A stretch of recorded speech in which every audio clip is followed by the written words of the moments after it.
जिला पंचायत सदस्यों का चुनाव रहा हो, जब जनता ने चुनाव उनके सामने आया तो जनता ने अपना समर्थन दिखाया और सबसे बड़ी संख्या में उत्तर प्रदेश में समाजवादी पार्टी के सदस्य भी जीते, बीडीसी भी जीते, प्रधान भी जीते।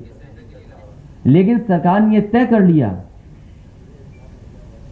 कि उन्हें लोकतंत्र में बहुमत जिसको मिला उसकी कोई परवाह नहीं है, जो जनादेश है उसकी कोई परवाह नहीं है,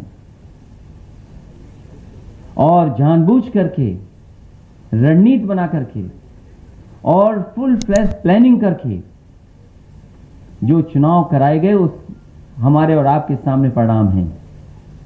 लोकतंत्र में ऐसा नंगा नाच किसी सरकार ने नहीं किया होगा जितना भारतीय जनता पार्टी ने नंगा नाच किया है। इतनी गुंडागर्दी जिसकी कोई कल्पना नहीं कर सकता था। अगर कोई पर्चा खरीदने गया है, पर्चा लेकर के पहुंचा है, तो उसका इंतजाम पूरा का पूरा किया प्रशासन ने कि कैसे छीना जाएगा। जिस प्रदेश की पुलिस और जिस प्रदेश के प्रशासनिक अधिकारी इस बात पे लगे हों कि पर्चा कैसे छीना जाएगा, और उसी समय हम लोगों ने वो चीजें देखी जो कभी कल्पना नहीं कर सकते हम। हमारी बहनों के साथ क्या व्यवहार हुआ, उनके कपड़े छीन लिए गए, उनके साथ जो व्यवहार हुआ, अपमान हुआ, कोई कल्पना नहीं कर सकता था। जो सपना दिखा रहे थे कि समाज को हम एक अच्छे रास्ते पर लेकर के जाएंगे, उन्होंने उत्तर प्रदेश की बहनों के साथ कैसा व्यवहार किया, और केवल इसलिए कि ब्लॉक प्रमुख उनका बन जाए। पैसा चला वो अलग है, झूठे मुकदमे दर्ज हुए वो अलग है, गंभीर धाराओं में लोगों को घर पर नहीं रहने दे या वो अलग बात है। और सोचिए खुशी कैसे मनाई जा रही थी, लोकतंत्र की धज्जियां उड़ा करके लड्डू खाए जा रहे हैं, खुशी मनाई जा रही है। ये योगी नहीं हो सकते। मैंने कई मौकों पर कहा, और फिर कहता हूं, मैं बात दोहराता हूं, ये योगी नहीं है। अगर कोई योगी होता तो शायद जनता को दुख नहीं देता। और मैं क्या कहूं, आज तो रिकॉर्डिंग है सबके सामने। लखीमपुर में जो बहनों के साथ हुआ उसकी बाकायदा रिकॉर्डिंग है कि कौन कौन उसके कपड़े को छीन रहे थे। दोनों बहनें मुझसे मिली यहां करके,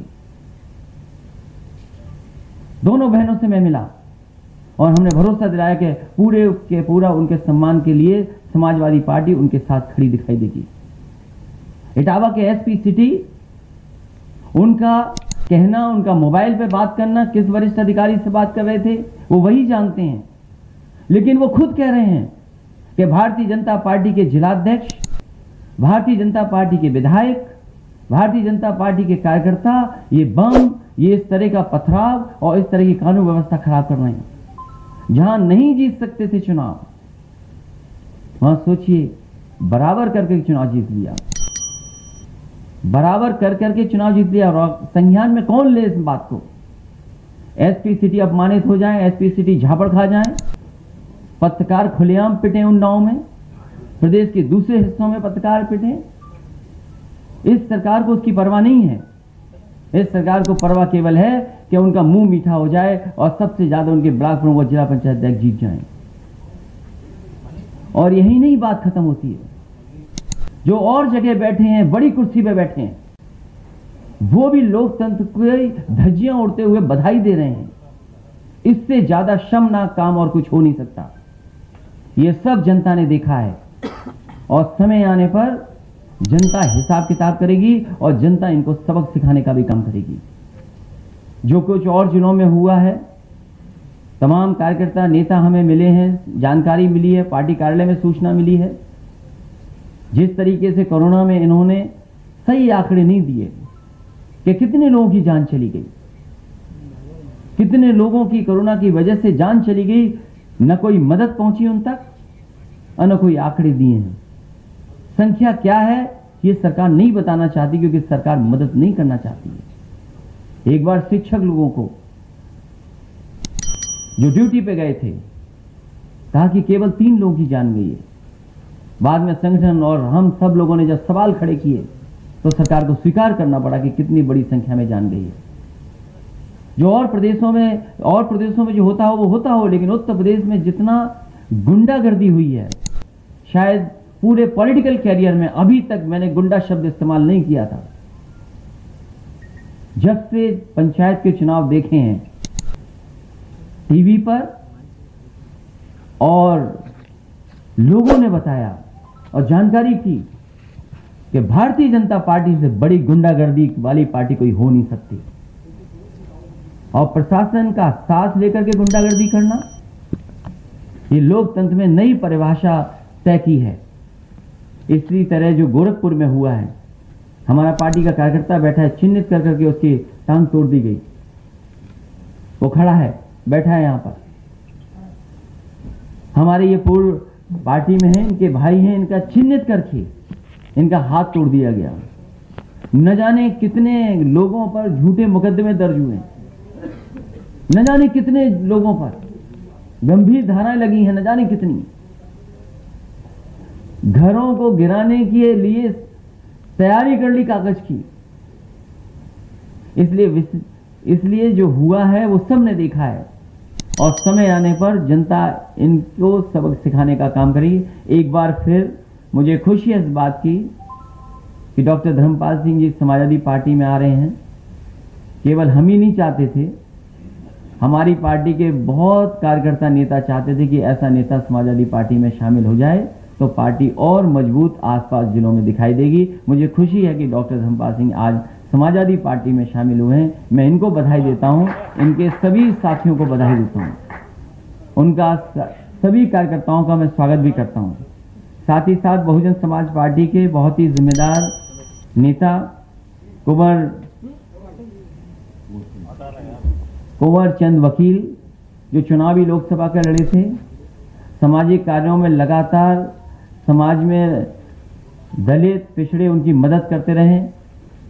मैं इनका स्वागत करता हूं। इनके साथ जितने भी सहयोगी साथी आए, मैं उनको भी बहुत बहुत बधाई देता हूं और मुबारकबाद देता हूं कि आपके आने से, आप दोनों लोगों के आने से पार्टी के तमाम लोग का मनोबल भी बढ़ेगा और एक ताकत बनी है कि आने वाले समय में पार्टी का परिणाम भी बहुत ऐतिहासिक होने जा रहा है। और आगरा के आसपास हम आपको भरोसा दिलाते हैं कि जिस तरीके से समाजवादी पार्टी ने सबको साथ लेकर के चलने का फैसला लिया है और विकास के रास्ते को और मजबूत करना है, क्योंकि दुनिया में आगरा का एक अपना नाम है, अपनी पहचान है। अगर देखा जाए टूरिज्म के मैप पर सबसे ज्यादा अगर रेवेन्यू और रोजगार देने का काम कोई करता है तो वो आगरा करता है, चाहे वो हैंडीक्राफ्ट हो, चाहे हेरिटेज की चीजें हो, चाहे किसी तरह का टूरिज्म जो होता है, वो सबसे बड़े पैमाने पर आगरा से मदद मिलती है। एक्सपोर्ट के मामले में भी बहुत आगे है। जो आगरा के साथ भेदभाव किया गया है, जो आगरा के विकास को रोका गया है, केवल आगरा नहीं उसके आसपास के लोगों का जो विकास रोका है, चाहे वो हमारे किसान हो, हम आपको भरोसा दिलाते हैं कि समाजवादी पार्टी जिस तरीके से विकास कार्यों को आगे ले जा रही थी, आगे भी ले जाने का काम करेगी। मैं इसी के साथ सभी साथियों का बहुत बहुत स्वागत करता हूं, धन्यवाद देता हूं। और मैं आपसे कहूंगा कि गोरखपुर में जिस तरह की घटनाएं हुई हैं, क्योंकि मुख्यमंत्री जी अपने यहां एक्सपेरिमेंट पहले करते हैं, गुंडागर्दी का एक्सपेरिमेंट वो अपने वहां पहले करते हैं और उसको लागू फिर उत्तर प्रदेश में हर जगह करते हैं। मुझे दुख इस बात का है कि कल भारतीय जनता पार्टी ने, उनके नेताओं ने सबको बधाई दी, सबका धन्यवाद दिया, लेकिन पुलिस का धन्यवाद क्यों नहीं दिया? जिन जिलाधिकारियों ने झूठे मुकदमे लगाए, सुबह से लेकर के शाम तक परेशान रखा बीडीसी और जिला पंचायत सदस्यों को, उनको धन्यवाद क्यों नहीं दिया? अगर इनको न लगाया गया होता तो उत्तर प्रदेश का परिणाम ही दूसरा होता। मैं कहूंगा कि जो गोरखपुर में अन्याय का, गुंडागर्दी का एक्सपेरिमेंट हो रहा है, वो आप बताएं, और उसके बाद जो प्रेस सवाल पूछना चाहेगी पूछ लो।